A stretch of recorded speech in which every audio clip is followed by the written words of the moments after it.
सालू की माँ सुशीला निकी के घर पर खाना बनाने का काम करती थी। सालू रोज़ अपनी माँ के साथ निकी के घर आती। वहाँ उसे बचा खुचा खाना, पुराना कपड़ा और पुराने खिलौने मिल जाते थे। ये कहें कि निकी के उतरन से सालू की ज़िंदगी चल रही थी।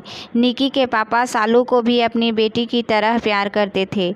निकी भी सालू को अपनी छोटी बहन समझती थी और मुसीबत में उसका साथ देती थी। एक दिन अचानक सुशीला की तबीयत खराब हो गई। उसे डॉक्टर के पास ले गए। डॉक्टर ने सुशीला के सभी प्रकार के टेस्ट करने के बाद कहा उसे ब्रेन ट्यूमर हो गया है। ऑपरेशन के लिए 5 लाख रुपए लगेंगे और बचने का चांस भी बहुत कम है।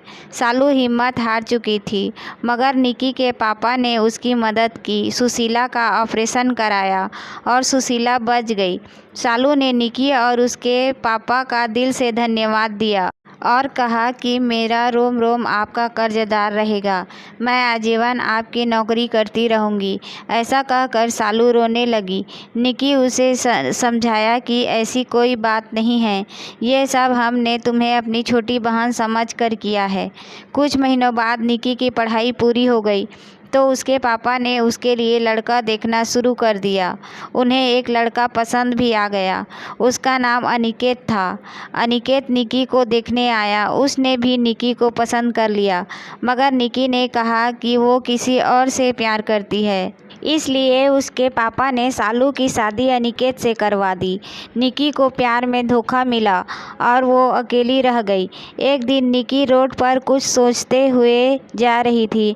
अचानक उसका एक्सीडेंट हो गया और उसकी आंखें चली गई। बद से बदतर हो गया था। ये सब देखकर सालू को बहुत दुख होता।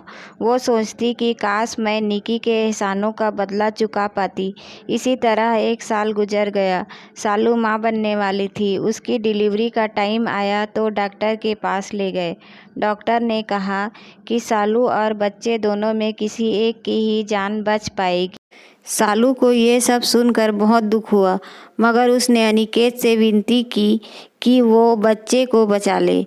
साथ ही ये भी वादा लिया कि मरने के बाद उसकी आंखें निकी को लगाया जाए और ठीक होने पर अनिकेत की शादी निकी से हो। और निकी को ये सब बिल्कुल पता नहीं था। जब उसकी आंखें ठीक होने के बाद उसे बताया गया कि ये आंखें और ये बच्चा और अनिकेत सब सालू के हैं, तो उसे बहुत ही ज़्यादा दुख हुआ। मगर अनिकेत और उसके पापा के समझाने पर उसने अनिकेत से शादी के लिए हाँ कह दिया। निकी एक अच्छी माँ और अच्छी पत्नी साबित हुई। 25 साल बाद निकी और अनिकेत अपनी बेटी का कन्यादान कर रहे थे। तब निकी सोच रही थी कि ज़िंदगी भी कितनी अजीब है। एक पल में सब कुछ छीन लेती है और दूसरे पल में झोली खुशियों से भर कर हंसा भी देती है। मगर इस सब के लिए उसे बहुत बड़ी कीमत चुकानी पड़ी थी। अपनी बहन जैसी सहेली सालू को उसने खो दिया।